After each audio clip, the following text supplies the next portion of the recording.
Hello, these past 2 weeks I've gone back to rework the Lapis Cluster starter decks. I've applied some parameters for deck building around them. They are as follows.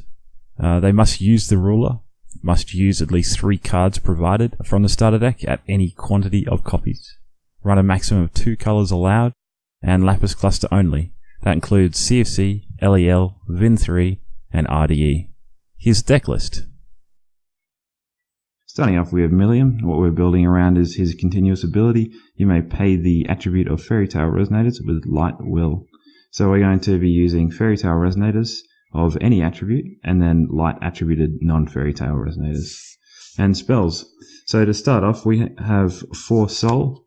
When this card enters your field, reveal the top card of your Magic Stone deck. If it's a non-special light Magic Stone, put it into your field. So this guy will net us a stone. He costs 2. Now the only issue really with this deck is there's no 1-drops Resonators, but we do have 2-drops. So you kind of want to go second, and your hard mulligan really is for Soul here. We then have 4 Red Riding Hoods, additional ramp cards. Now this is a Fairy Tale that is green, but we can pay her with Light Will. When this card is put into a graveyard from your field, put the top card of your Magic Stone deck into your field rested. This card gains plus 400, plus 300 as long as you control 5 or more Magic Stones. So you can kind of see the theme here already. We have 8 2-drop ramp Resonators. This card gains swiftness, first strike, and precision as long as you control 7 or more Magic Stones. So she's okay at late, okay early.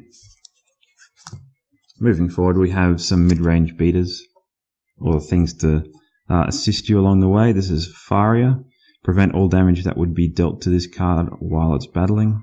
Or pay 2 Light Will, cancel target spell or ability targeting this card. So this is a sticky minion that forces a spell removal from your opponent. Moving on, we have 3 Confectioner Hansel. When this card enters your field, search your deck for a card named Magic Sweets. We have 4 of those. Reveal it, put it into your hand, and then shuffle your deck. You can also tap it to gain 200 life, but that's kind of marginal at best. Now, what Magic Sweets does is it's a quick cast. You can target J/Resonator you control, gains 2/2, and barrier until end of turn. This is to keep your Resonators on the board. So if your opponent then plays a kill spell to kill Faria, you can Magic Sweets it. It additionally solves the issue of card draw, making that your Resonators can stay on the board for longer, giving you more value in the end. Now the threat that you're ramping into is 4 Captain Hooks. This can punish dual stone decks. Additionally, this will clean up the board if you're struggling to do that. When this card enters your field, choose 1. Put up to 2 targets special Magic Stones on top of their owner's Magic Stone deck in any order, or return up to 2 target Resonators to their owner's hand. We run 4 because we do want to find him. He's the finisher of the deck. Running on to the bigger threats, we run 3 Skyscraper Giant. What can get out of control is opponents going wide on the board. This guy will solve that issue. He has precision and barrier to chance. You can tap him down to deal 800 to each J/Resonator without flying. Now beware that this can also kill your own board.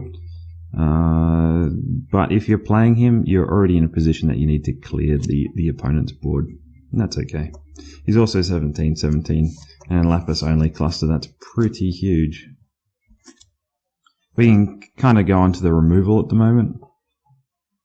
We run Glorious, which is a 3-drop, 2 Light Will, 1 Void, quick cast, 6/7.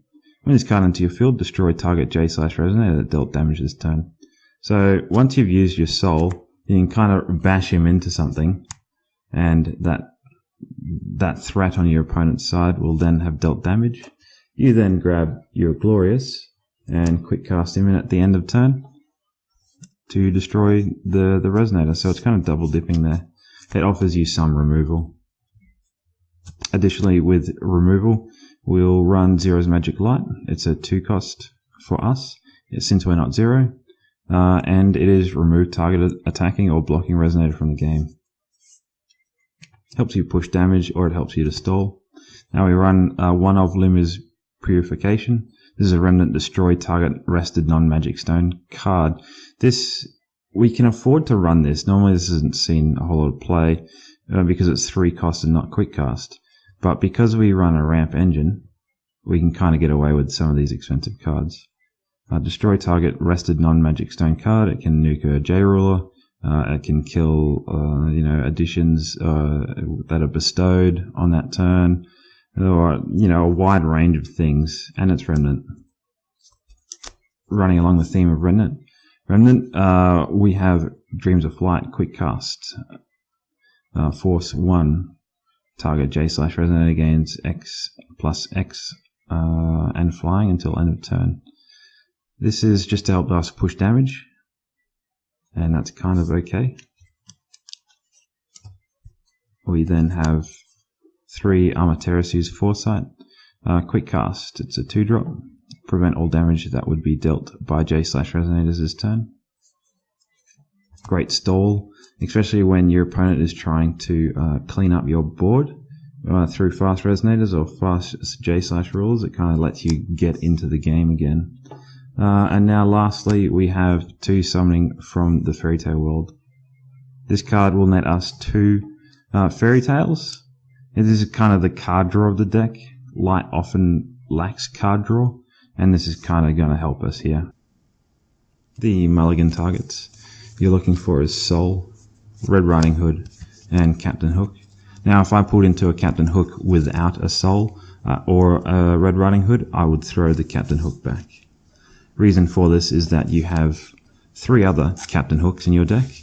You also have 2 Summoning from the Fairy Tale World to either find you a Captain Hook after you've ramped, or to find you a Skyscraper Giant.